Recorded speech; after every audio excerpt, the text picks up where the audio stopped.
Ahoy, hoy, everyone. Welcome to this week's episode of the Disney Dining Show. I'm your host, Craig, and today we are going to talk about all of the culinary, exciting adventures that you can find around Walt Disney World. And to have this discussion with me today, we have Erica Resnick. Hi, friends. And we have Rhino. Yummy, yummy. Yummy, yummy, Rhino. Absolutely. On this week's episode of the Disney Dining Show, we're going to, I don't want to say we're being like pessimistic or negative with this one, but we're going to take a little moment to talk about restaurants at Walt Disney World that we wish were a little bit better. Things that, we might have been fans of in the past or very excited to try finally for the first time. And just we're like, it didn't necessarily live up to my expectations. I wish it was a little bit better. Easy, straightforward. I'm sure everyone who's listening and watching this will also have a lot that they can contribute, and I look forward to seeing that. So we're going to get this conversation started in a second, but before we get there, I want to remind you that this is brought to you by Dreams Unlimited Travel. If you like our content and you want to support us, book a vacation through Dreams Unlimited Travel. It costs you no extra money, and you get the support of a Dreams Unlimited Travel agent that will help you as much or as little as you need. So for a free, no obligation quote, head over to dreamsunlimitedtravel.com today. Okay, I'm going to get things started off with this one while everyone else has time to continue thinking, pondering. But I'm going to start with one that may or may not be unpopular with Pete, but Steakhouse 71 at the Contemporary. I haven't been. Have you not even eaten at the bar before, too? No, I have. Okay. I actually don't even think I've walked inside yet. Well, that's honestly, for me, that's not a problem. We know that Pete super loved the Wave. Didn't always, and then, fell in love with the Wave, a year or two before it finally closed, and then went through the renovations to become Steakhouse 71.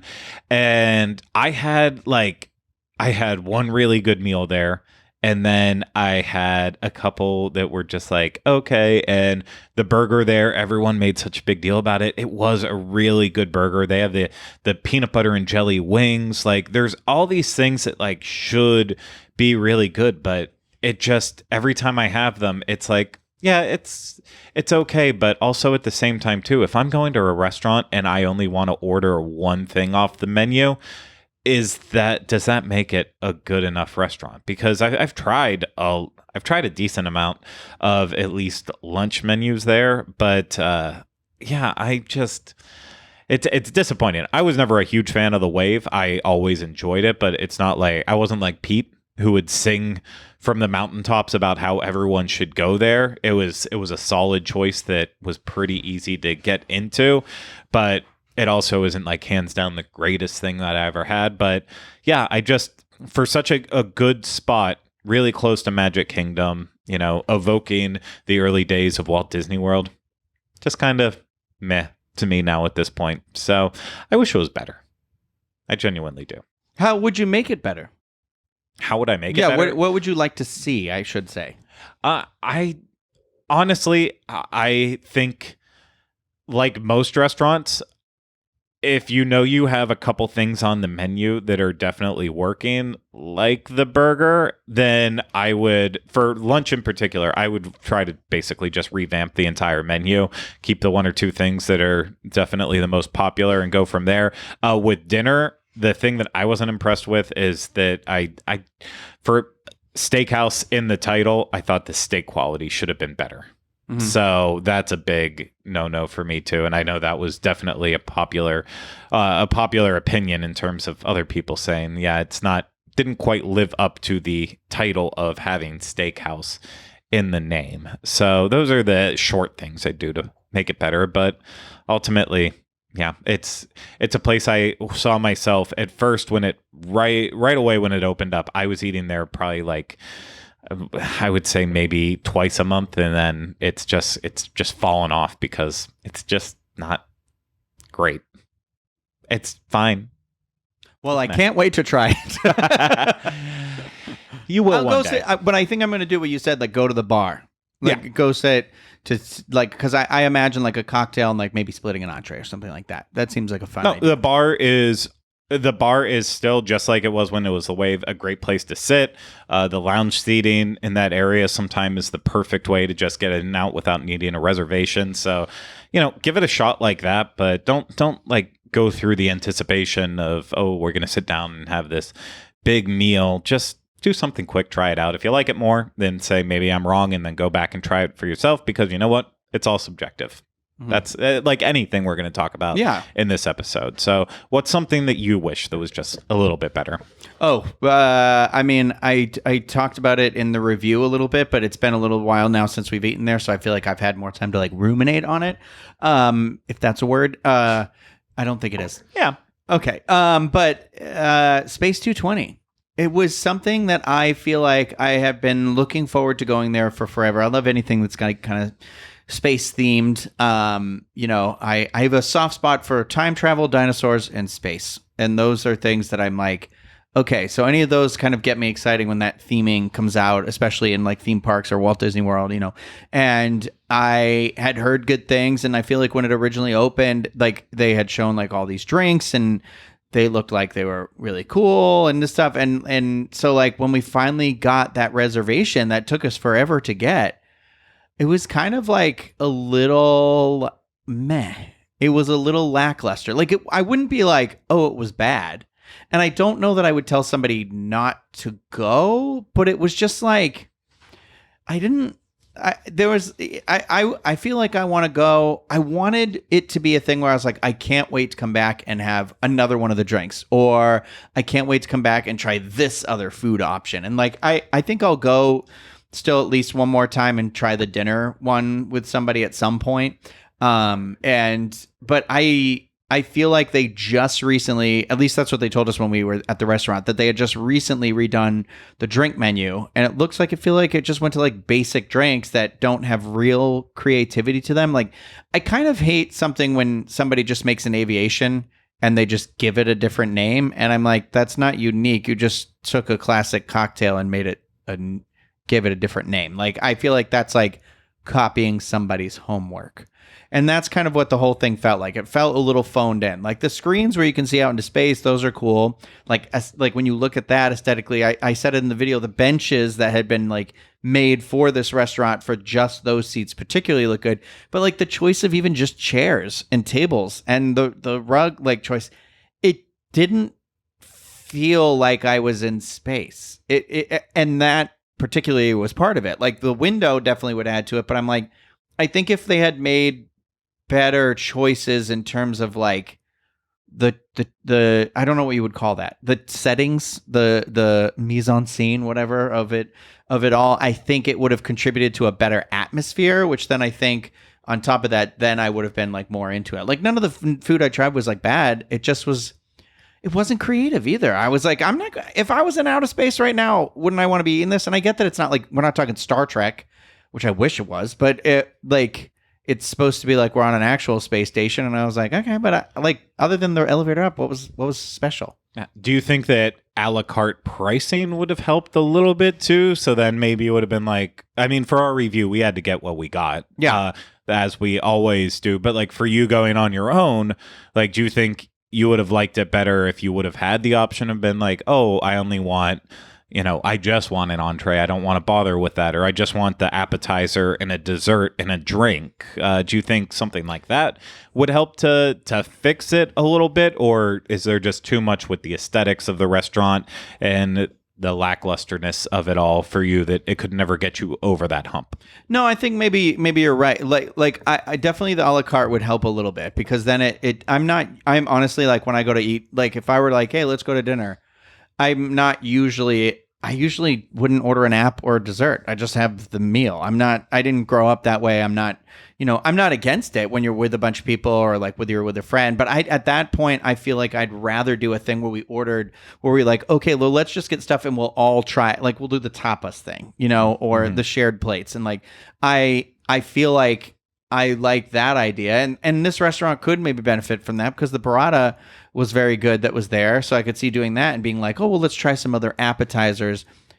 I feel like there's a really big missed opportunity in the cocktail section, having like, you're like me, you're a fan of craft cocktails, and I know Erica is as well. And I feel like I do that on my own every week, make a creative drink. And I feel like I could have easily been like, how could we revamp this menu a little bit and make it exciting? And there are other places on property that do have fun, unique, and exciting drinks. And not to even just compare it to somewhere else, but down the street at Universal, they opened the escape rooms, and the escape rooms has 2 bars, one downstairs and upstairs, that are all themed to Back to the Future and Jurassic World movies. And those are like pretty interesting cocktails on that menu. I've gone twice in the last 2 weeks, the last month or something, because friends were in town, and I was like, this is actually a pretty good place. And they were solid, but it was like there was more than one thing that I wanted to try. So I feel like there's a missed opportunity with not having at least a little bar in there or something.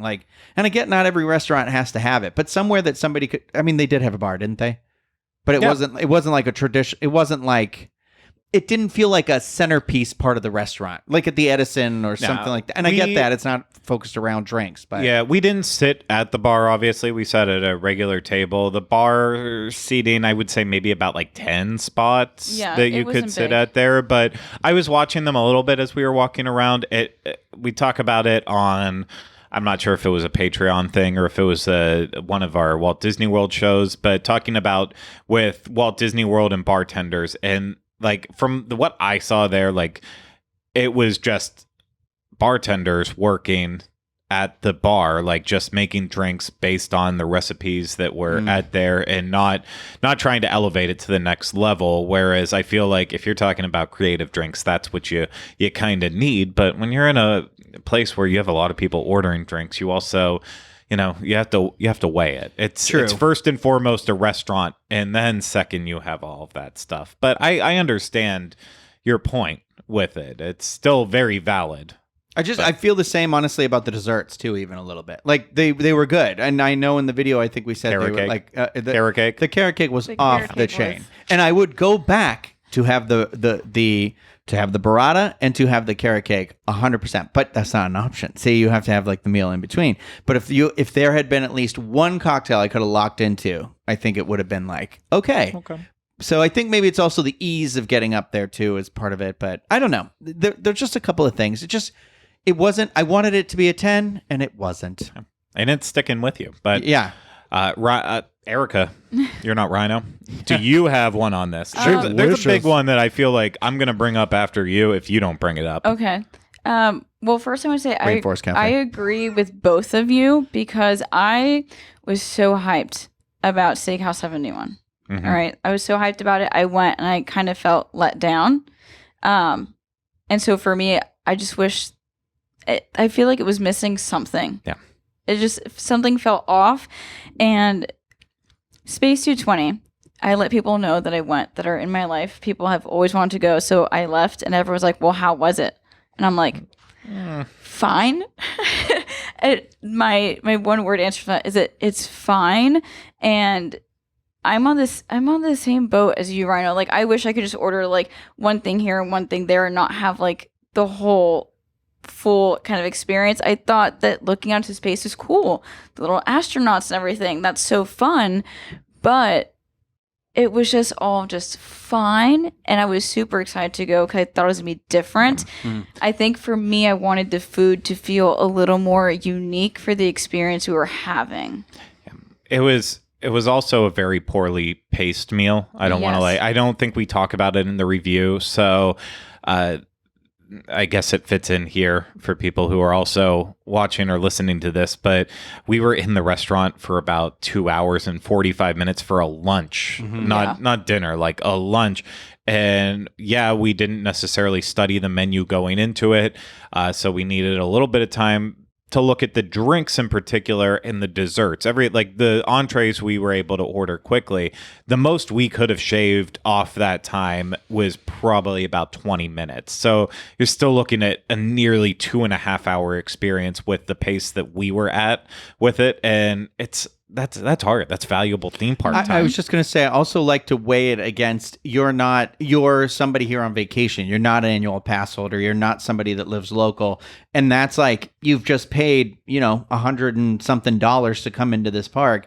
And now you've paid whatever for that meal, the price of that meal that now has also taken a chunk out of your day. So the meal becomes that much more expensive because of that. Yeah. The Exactly. complete opposite of us at Teppanado, which was like, get in and out Yeah. as Could you quickly guys as get out? possible. Yeah. Please. We will cook you next. Yeah. When we were talking about this topic, the first thing that came to mind for me was Trail's End, but that's leaving.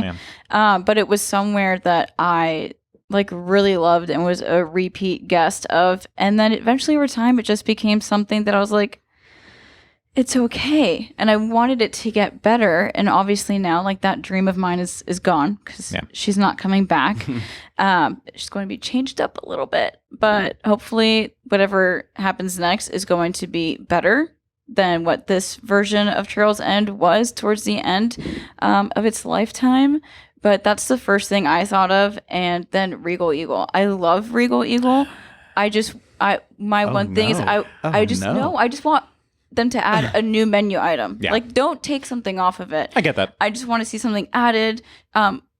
There's only so much variety you can get there, but I would like to see them play with something because the food there is already so good that I would like to see something else added to the menu, long has that whether been it's open a now? side or a sandwich. I totally get that. And honestly, too, I think you have the barbecue people of the world who also show up there and are like, this could be better barbecue. And so I think I actually see and hear from people that is like, oh, it wasn't as great as I was hoping for it to be. But like that first time that Rhino and I went there, like So having the combo option where you could get the 3 different meats, and you know, I feel like it has definitely stepped back, but in terms of quick service at Epcot, it was Oh, it's always still solid. fantastic, So yeah. I don't know, but I understand from your perspective of it. I just want them to add something. Yeah. Yeah. Just something new that would make us want to go back and ignite the spark of what we love about that quick service. Honestly, I get totally that feeling that you're saying. It's like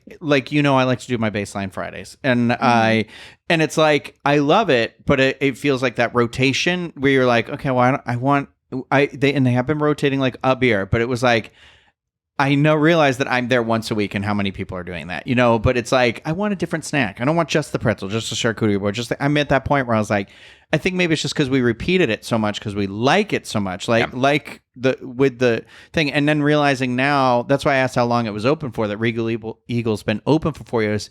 It would be nice to see, like you said, a new side, maybe a refreshed, like a new entree, especially in terms of like, I know there's vegan options there. Yeah, and the jackfruit burger thing. yeah, and I feel like I'd like to see them maybe at least refresh that. Yeah. They I could would do love a new that. plant-based sausage with it or Yeah. something on that line. But I will say, like, the sides is the easy place there to refresh everything, because with barbecue, you know, you're going to have your basic menu with ribs, brisket, pulled pork, burn ends, chicken, sausage, and you're going to find that at most barbecue places.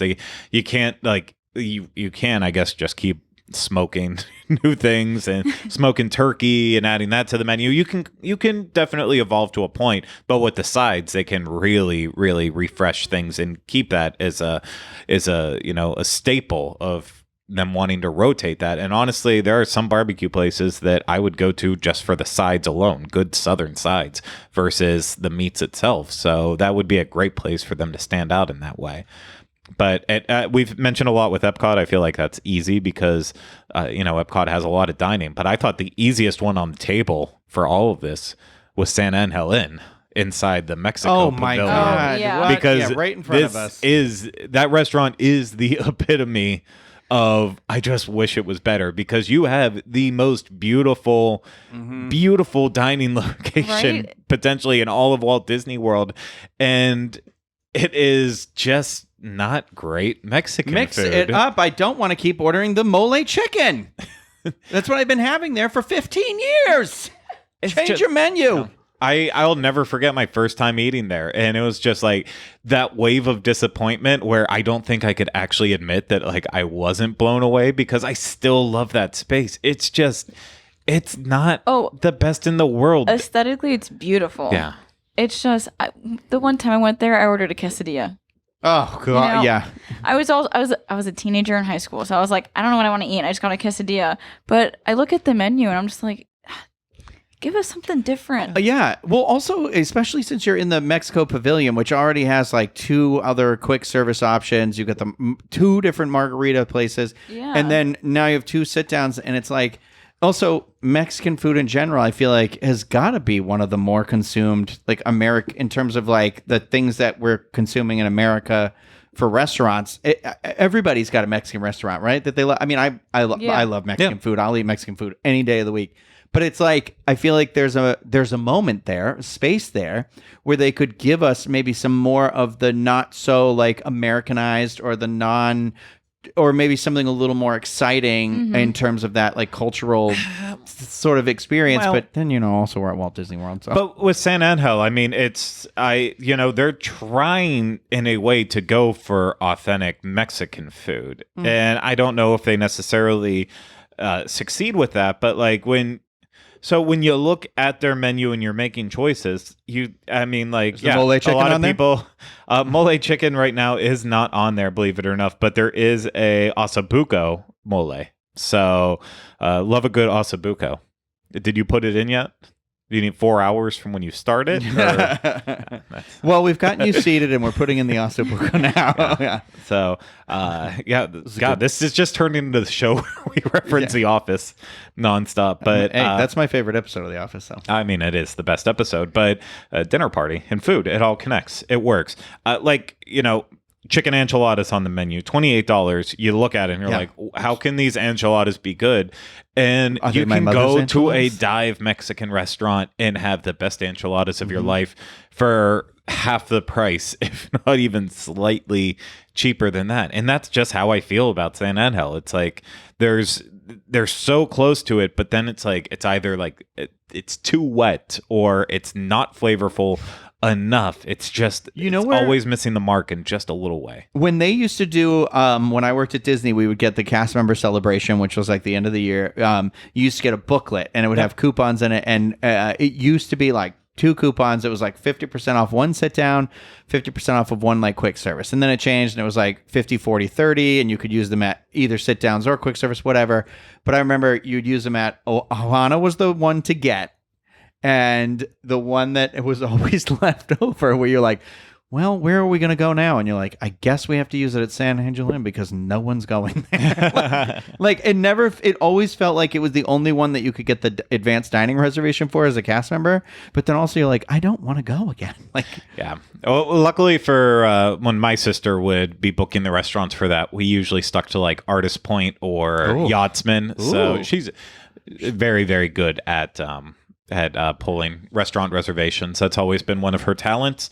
Obviously we can keep going with this over and over again. This is one of those shows that we're always going to think of more. The last one that I was at least going to mention that like jumped out immediately with this topic is on the quick service level, because I think that deserves it too. I mean, listen, we already said one with Regal Eagle, but for me, quick service can be just as meh as any other place. And if you don't have the budget to eat at table service and quick service is all you can afford, then you don't want to feel let down by it. And a place that I have felt let down by lately and wish it kind of went back to its former glory is Captain Cook's at the Polynesian, which that was like, for me, I before I even worked for the DIS, that was one of my favorite places. And I feel like its heyday was in the, late 2000s into the 2010s into like right around like maybe 2015 is where I started getting bored with it, maybe even a little bit later. But like, a lot of the stuff that's been classics on the menu is still there, like the Thai coconut meatballs and the pulled pork nachos. But like, to me, the pulled pork nachos have not been as good as they used to be years and years ago. It was right around when they changed up like the kitchen, and they had to have it like a temporary kitchen for a while, where it was all part of the changes with Polynesian. But I feel like something went wrong, and the nachos just never have been as good. And their pork sandwich that they have there, like, shouldn't be that hard to screw up a pork sandwich, but theirs is always just kind of off, whether it's dry or lacking flavor. And the meatballs, They're always solid every time I have them, but it's like it goes back to again when I was staying with Steakhouse 71. I can't constantly go to a place and there's only one thing that I want to eat there. I feel like they could do Hawaiian food a lot Waste better. of spam. Yeah, exactly. There's a lot of room to do way more interesting things, whether it is with spam or just something else. Mocha Loco. Like that's another perfect example. Like they already have cheeseburgers on the menu. Turn that into Loco Moco. Noodle salad. And that way they have noodle salads. Yeah. So Oh, okay. I wasn't going to mention the noodle salads with it, but what I was trying to say is there's like, there are so many poke places in Orlando, but even like one of my favorite restaurants, it's becoming a restaurant. It was a food truck before, called Over Rice. That is like specializes in a blend of kind of Filipino and Hawaiian flavors together. Ooh. And it is like, it's so good. And I'm like, you can find so much good Asian style food and Pacific Island style food in Orlando too. Like Polynesian should be hitting home runs with it. And while I don't think Ohana is necessarily worthy of being on this list, nor Kona Cafe, at points in times I've had meals where I feel like they could. Kona or Captain Cook's is definitely a place where it's like, it's a restaurant for people who are staying there and they need a place to eat versus a place that I want to go out of my way to anymore. Honestly, that area, even just the restaurant itself, is kind of a letdown. I feel like it's one of those where like if you're a resort of that caliber, that's your quick service. It's just one of those things where I've always been kind of like meh about it because everyone always raved about it, and I finally went there. I'm like, this hole in the wall, like I was like, I get it. The Thai cooking meatballs, that's what I ate last time I was there, and that was recently. That was within the last couple. That was for like when I did my Tron like preview or whatever, and I was like, this is not like, if I was even staying here, I'd be like, this kind of sucks. Like the food was fine, like those coconut meatballs, but it was like the whole thing. I was like, for the price you're paying to be here, I was like, there needs to be a better, like, how does Art of Animation have a food court like it does? And this is all they like have like here in terms of that, like grab it type sort of thing. I mean, I know they got other restaurants in there, but like you can't just like walk up and be like, gimme. Yeah. I even love Pop Century's food court, but we don't need to go back down that road with Pete ever again.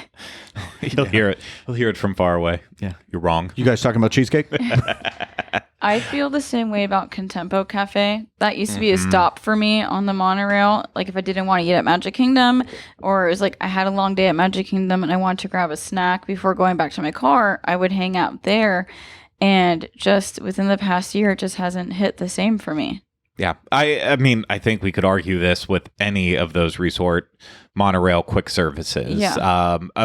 Wilderness Lodge, not Whispering, Roaring Fork does not fall into that, in my opinion, at all. We had a great meal when we went there. But specifically, the Captain Cook's, Contempo Cafe, and Sarsaparilla. They're never what? You mean the boys for Sarsaparilla later? Isn't that what it's Sarsaparilla? Gasparilla. Jeez. Oh, they call it root beer now. Is that what they call it? Yeah. Yeah. Huh. Gasparilla. Well, no wonder no one ever meets me there because I'm constantly Just telling sitting there them, waiting. meet me at Sarsaparilla. They're like, what? Yeah. Yeah. What? I think I've only ever been there once, and I think it was with you. It was, yeah. Yeah. And Did you have It's a fine. root beer? It's okay. I wish. You know what it is? I mean, I get it. Those resorts are older than a lot of the other ones, but I'm sorry that's not an excuse. Renovate something and make yourself a better. Make that like a better experience for the guests that are there. That like still can be like they only can sit down and eat because I'm sorry. When Daddy gets home from the theme parks, Daddy's hungry. Well, it's also like, especially that those hotels are at such a high price point that the quick service should at least be a little better than what it is. Give me a pizza. I mean, I would love a pizza. Are you offering pizza right now? You want pizza? I'll take pizza. I'll see you at Soto after this. Let's go. Sounds good. But Rhino, do you have any other ones, or should we put a pin in this one and we'll revisit this topic eventually in the future again? No, not. I mean, like I could argue. I would say, like, you know how much I like Pecos Bill. I think more than anybody who works here maybe. But the only one for that one is I'm scared to go back now because the no toppings bar and like that one's always on the edge of collapse for me. And I was like, bring back the toppings bar, but also like make it more sanitary somehow. So like random people aren't just touching. Man, I mean, then you run into the problem with bars like that, where it's like, if you have a cast member who's serving you and putting it on there, it's like, then you don't want to be that person who's like, that one scoop that you put in, I need like 4 more times. I asked for 3 cups of pickles. You gave me 2 pickles. I have that fight with the people at Chipotle every day. Like I said, when I wanted extra salsa, I mean, I want extra salsa. I don't want like 1.5 scoops. I want like 3 scoops of salsa. I need that high sodium. Mm-hmm. It's what keeps me running day in and day out. But, I understand that too about Pecos Bill. I thought you might bring that up, Rhino. I was prepared to discuss it with you, but I think you said it perfectly yourself. And I know we're going to think of more, so I think we will put a pin in this one for now, and we will come back to this topic later on and really go over those restaurants that are just wish we were better. But as I said at the start of this, I really want to know what everyone else has to say, because you know what? Then we're going to use this for our dining reviews too, on top of what's popular, what we need to do, what we haven't done before. I also want to know these ones where they're like, if everyone's saying this place is a disappointment, you know what? I want to go there. I want to see if it really is one. So definitely, if you're watching this on YouTube, take the time to let us know in the comments of what you think is disappointing. If you're listening to this, hey, head over to YouTube and leave a comment too, so you can get in on the fun or find a different way to reach out to us. We're on social media.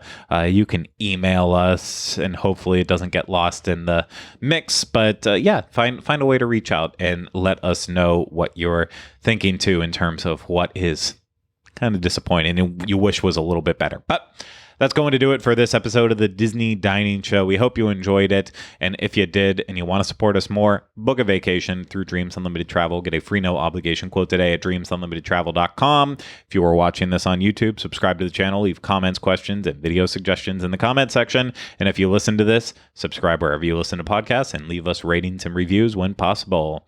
But thank you, Rhino. Thank you, Erica, for doing this today. Thank you. And this. Yeah. Thank you for doing your jobs at the very least. Obligated to be here. And thank you to everyone for taking the time to listen and watch this. Hope you enjoyed it, and we'll see you again real soon with another episode of the Disney Dining Show. Take care. Bye-bye. Stay hungry.